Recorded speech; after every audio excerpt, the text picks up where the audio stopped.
찬송가 240장입니다.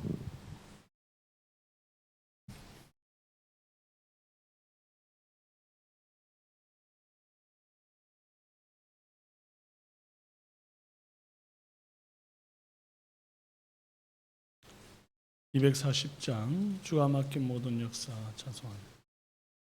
주가 맡긴 모든 역사 힘을 다해 마치고 맑고 밝은 그 아침을 맞을 때 요단강을 건너가서 주의 손을 붙잡고 기쁨으로 주의 얼굴 배우리.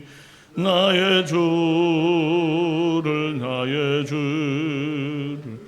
내가 그의 곁에 서서 배우며 나의 주를 손에 못자국을 보아 알겠네. 하늘나라 올라가서 주님 앞에 절하고 온유하신 그 얼굴을 배울 때 있을 곳을 예비하신 크신 사랑 고마워 나의 주께 기쁜 찬송 드리리. 나의 주를 내가 그의 곁에 서서 배우며 나의 주를 손에 못자국을 보아 알겠네. 이 세상을 일찍 떠난 사랑하는 성도들 나를 맞을 준비하고 있겠네.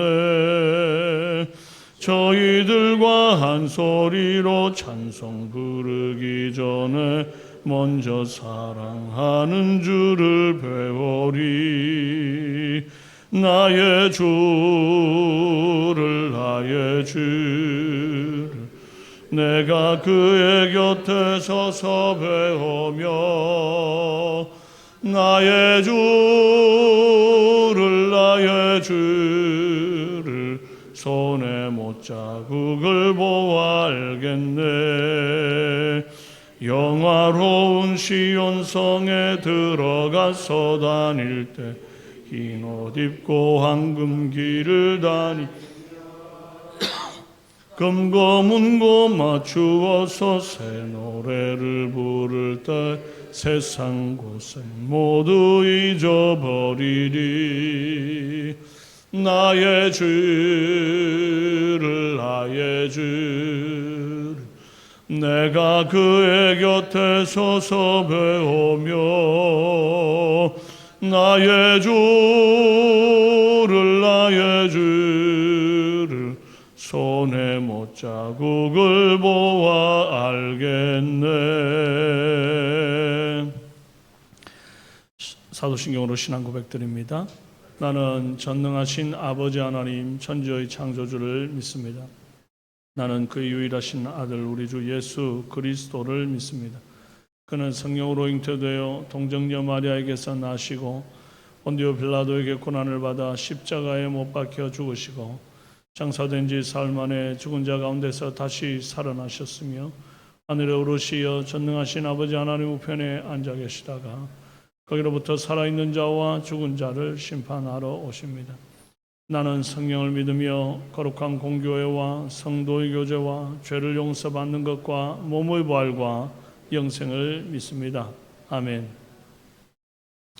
오늘 우리에게 주시는 하나님의 말씀은 요한계시록 7장 1절에서 17절입니다.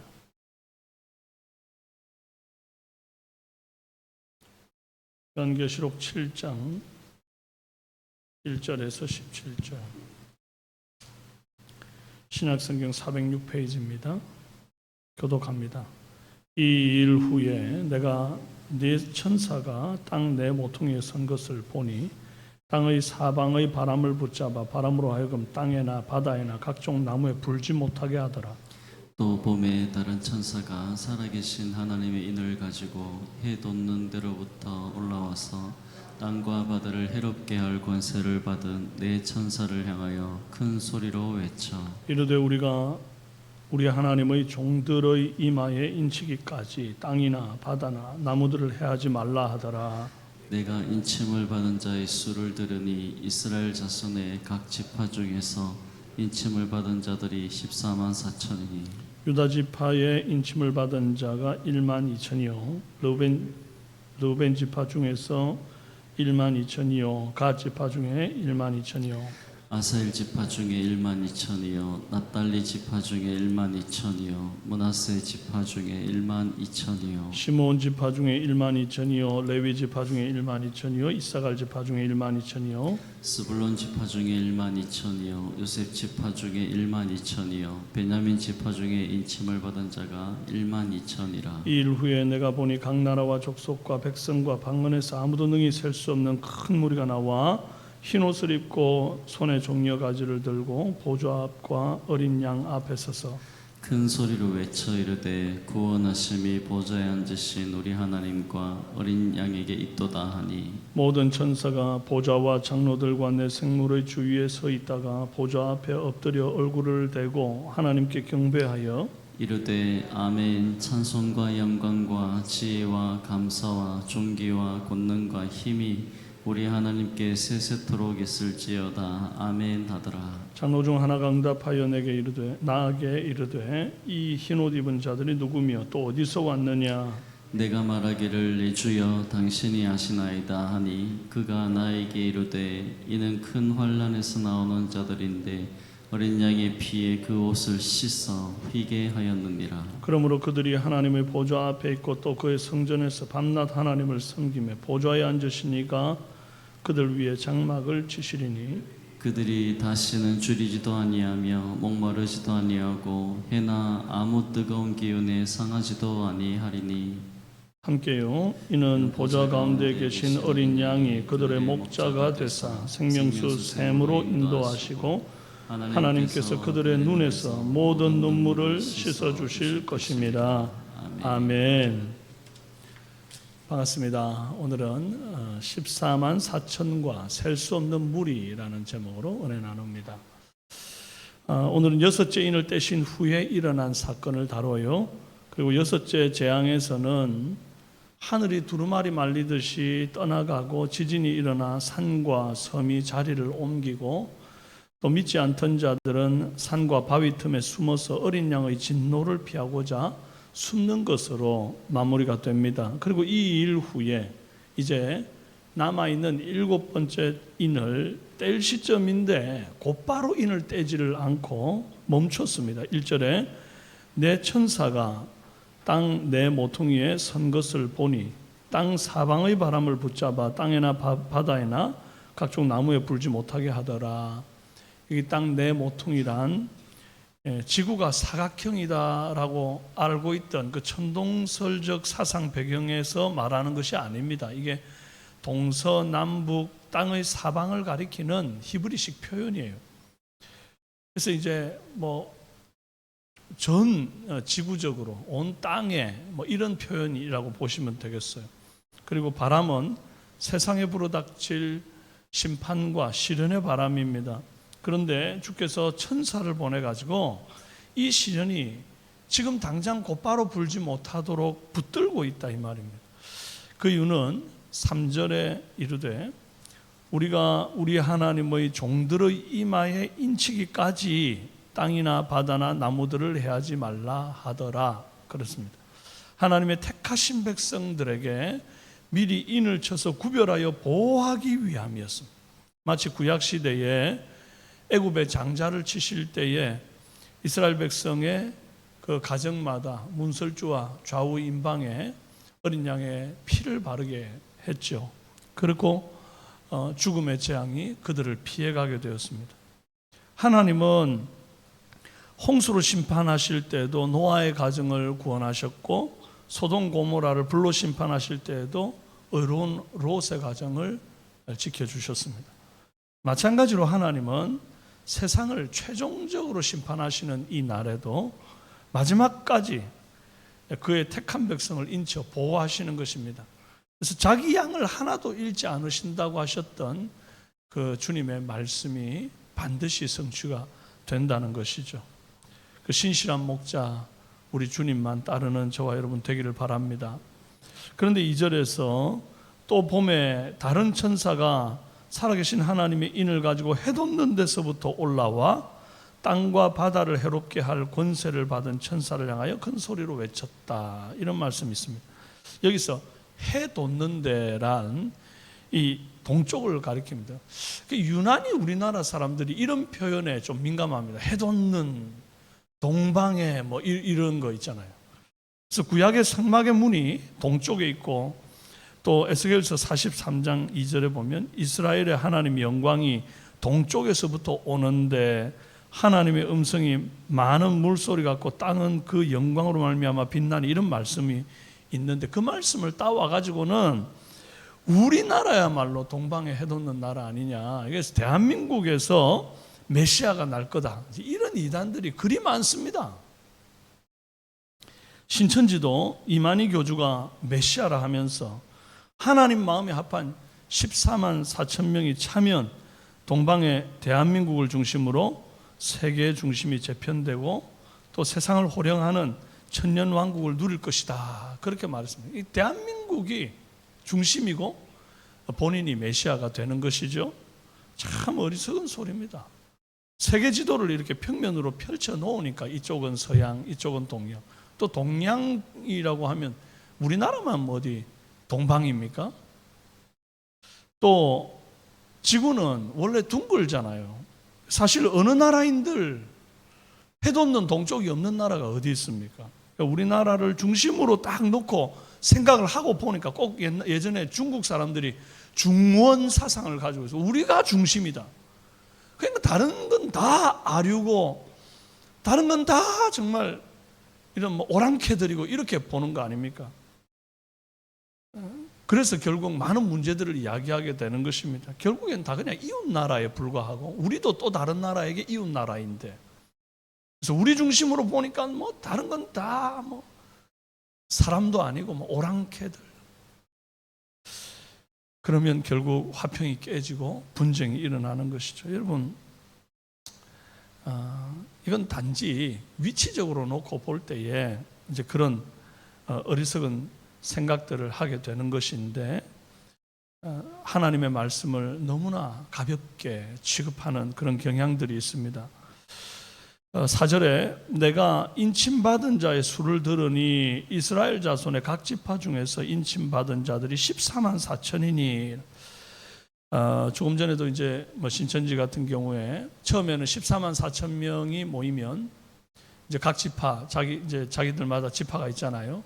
14만 4천이 차면 주님이 오신다. 그런데 14만 4천 명이 금방 넘을 것 같은 거죠.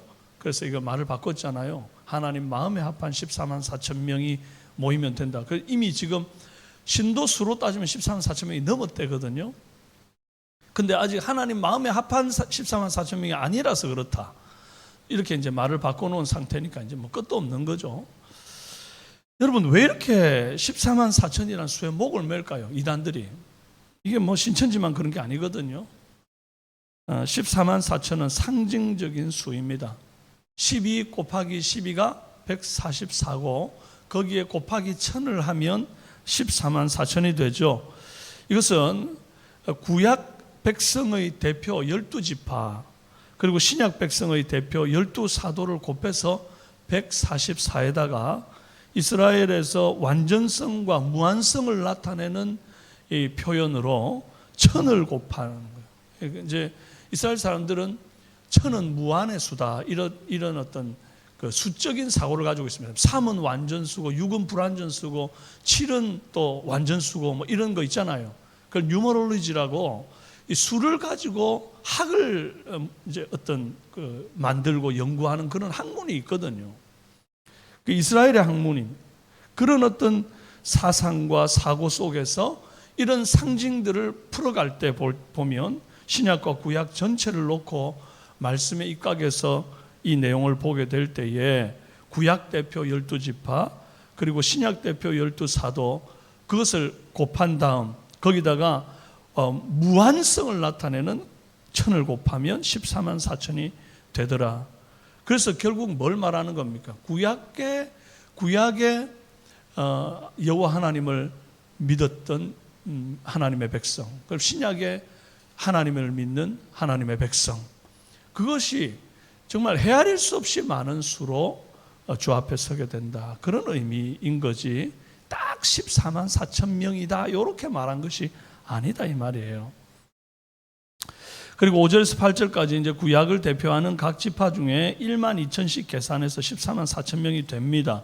여기에서 이제 주목할 게 단 지파가 빠지고 요셉 지파에 에브라임이 포함되고 그 다음에 므낫세 지파가 소개가 됩니다. 원래 12지파, 제일 처음에 야곱의 아들에는 이 므낫세가 없죠. 요셉의 아들이 에브라임과 므낫세거든요. 여기에서 우리가 좀 그렇게 좀 더 주목해서 보아야 할 부분이 그거예요. 단 지파가 왜 빠졌는가? 이것은 이제 우상 숭배 때문이다 이렇게 봅니다.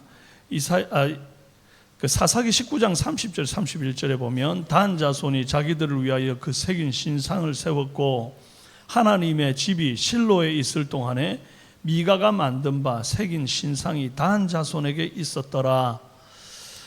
2세기 후반에 활동한 정통신학자 이레니우스가 이렇게 말합니다. 단이 생략되고 므낫세가 첨가된 것은 단 지파에서부터 적그리스도가 출현할 것이라는 전승 때문이다 이렇게 언급을 합니다. 야곱이 죽기 전에 그 아들들을 불러놓고 예언을 하죠. 창세기 49장 17절에 이렇게 예언합니다. 단은 길섭의 뱀이요 샛길의 독사로다. 말굽을 물어서 그 탄자를 뒤로 떨어지게 하리로다. 우리는 여기에서 분명히 깨달아야 할 것이 있습니다. 천국은 끝까지 믿음을 지킨 자들이 들어가는 것이다. 혈통적으로 유대인이 다 유대인이 아니다 이 말인 거예요. 그래서 야곱의 12아들이라고 12지파라고 이게 무조건 처음부터 끝까지 다 이렇게 되느냐 그게 아닙니다. 그래서 요한계시록에서 마지막에 헤아려지는 12지파 가운데 다는 빠졌다. 알고 보니 우상 숭배 때문이더라. 여러분 우리가 이 땅 사는 날 동안 정말 헛된 것 바라보지 말고 우상 숭배하지 말고 오직 주님만 바라보는 은혜 있기를 바라요. 그리고 이어지는 9절에 이 일 후에 내가 보니 각 나라와 족속과 백성과 방언에서 아무도 능히 셀 수 없는 큰 무리가 나와, 여기 지금 제일 중요한 단어가 아무도 능히 셀 수 없는 큰 무리입니다. 그들이 나와서 흰옷을 입고 손에 종려가지를 들고 보좌과 어린 양 앞에 섰어. 그리고 동방의 나라 대한민국의 14만 4천 명이 아니에요. 각 나라와 족속과 백성과 방언에서, 그죠? 어떻게 대한민국에서 이렇게 하면 그냥 한글만 사용하는 우리나라만이 아니면 백성과 방언과 각 나라가 막 이렇게 모였는데 전 세계에서 아무도 능히 셀 수 없는 무리가 나왔다는데, 여러분 14만 4천 명은 셀 수가 있잖아요. 그런데 능히 셀 수 없는 무수히 많은 사람들이 흰옷을 입고 어린 양 앞에 섰습니다. 그러면 이 사람은 그 14만 4천에 속한 사람들이 아니다 또 이렇게 말할 수가 있나요? 그래서 구원 못 받는다 이렇게 말할 수 있나요?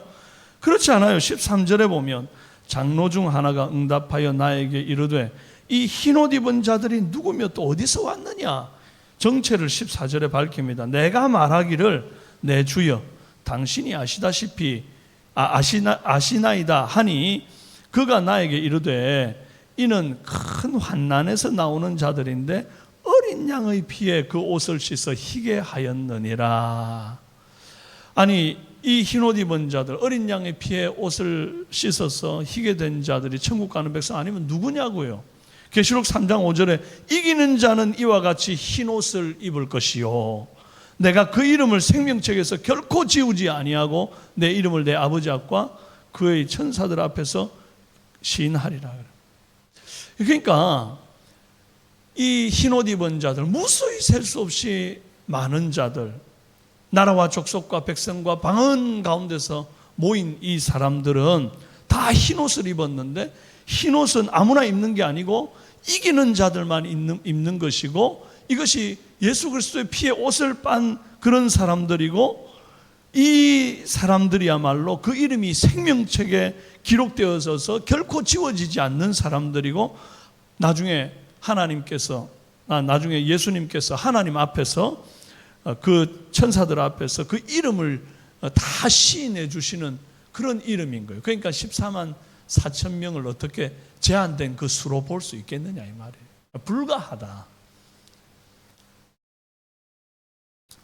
그렇게 정리가 되기를 바랍니다. 그들은 다 성령으로 인침받은 저와 여러분들을 포함한 능히 셀 수 없는 성도의 수입니다. 15절에서 17절까지의 말씀에는 천국에서 누릴 영원한 영광과 복을 설명하고 있습니다.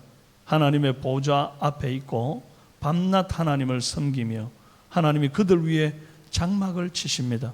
그들은 다시 줄이지도 목마르지도 않고 해나 아무 뜨거운 기운에 상하지도 않겠다 했습니다. 무엇보다 주님이 목자가 되사 생명수 샘으로 인도하시고 그들의 눈에 모든 눈물을 씻어주십니다. 모든 것이 치유되고 회복되는 상태입니다.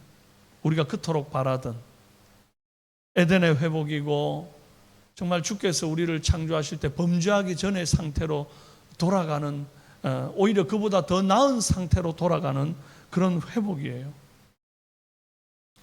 이 날이 머지 않았으니 오늘 저와 여러분들은 지금 이 땅에서 당하는 여러 가지 유혹과 환난에 낙심하지 말고 최종적인 승리와 천상의 복된 생활을 바라보면서 인내하시는 하루가 되기를 바랍니다. 그러나 이 인내가 마지못해 참고 견디는 인내가 아니라서 장차 얻을 영광에 비교하면 좋게 비교할 수 없는 이 정도 고난쯤은 고난도 아니야. 아우 내가 받을 영광이 이렇게까지 대단한데 그러면서 씩씩하고 행복하게 하루를 사는 저와 여러분 되시기를 주님의 이름으로 축원합니다. 기도합시다. 존귀하신 아버지 하나님, 우리 주님께서 마침내 이긴 자들에게 허락하실 놀라운 상급이 하나님 우리의 참 응어리진 가슴을 쓸어내리고 우리의 눈에 눈물을 닦아주시며 아무 해도 아무 달도 우리를 상하게 하지 못하며 눈물도 한숨도 없는, 그리고 오직 주의 보좌 앞에서 주님을 송축하며 기쁨으로 예배하는 참 그런 복된 하늘의 영광을 내게 약속하셨으니 이 땅에 잠깐 겪는 고난, 정말 한번 눈 감고 깨면 어느 순간 사라져버리는 일장춘몽 같은 이 인생에 너무 목숨 걸고 너무 두려워하고 염려하고 너무 애달파하며 살지 말며 오직 그날이 가까움을 볼수록 더욱 참으로 내가 주를 더욱더 붙들며 우상을 숭배하지 아니하며 주님께 딱 붙어서 인내하며 견디며 행복하게 신앙생활할 수 있도록 역사하여 주시옵소서. 그리하여 우리 모든 삼성의 성도들 주께서 자기 백성으로 여기시고 인친 자들이며 능히 셀 수 없는 무리 가운데 속한 자들인 줄로 믿사오니 우리를 붙드사 끝까지 믿음 안에 주를 붙들고 살다가 천상에서 왕노릇하는 은혜가 있게 하옵소서. 감사하고 예수님의 이름으로 기도합니다. 아멘. 하늘에 계신 우리 아버지의 이름을 거룩하게 하시며 아버지의 나라가 오게 하시며 아버지의 뜻이 하늘에서와 같이 땅에서도 이루어지게 하소서. 오늘 우리에게 일용할 양식을 주시고 우리가 우리에게 잘못한 사람을 용서하여 준 것 같이 우리 죄를 용서하여 주시고 우리를 시험에 빠지지 않게 하시고 악에서 구하소서. 나라와 권능과 영광이 영원히 아버지의 것입니다. 아멘. 네, 오늘은 주일 예배와 성도들을 위해서 기도하겠습니다. 전 성도가 주일 성수하게 하시고 예배를 통해 하나님의 임재를 경험하도록 또 예배 인도하는 사역자 찬양대 봉사자들이 즐거이 헌신하게 하시며 매주 등록하는 그런 성도들 새가족들이 성장하고 구역기관 목장에 잘 정착하도록 기도해 주시고 수험생, 취업준비생, 군복무와 타지에 있는 우리 청년들을 위해서 자녀들을 위해서 미취학 아동들과 영아들을 위해서 기도해 주시기를 바랍니다. 우리 환우들을 위해서도 기도해 주십시오. 많이 이제 더워지고 있기 때문에 기력이 쇠하는 분들이 있을까 염려되는데 하나님께서 강건케 해달라고 또 입원해 계신 분들 속히 회복되게 해달라고 간절한 마음으로 기도하시고 오늘 말씀 생각하시면서 기도하시고 여러분 개인의 기도를 드리시고 자유롭게 돌아가시고 기도합시다. 주여 아버지 하나님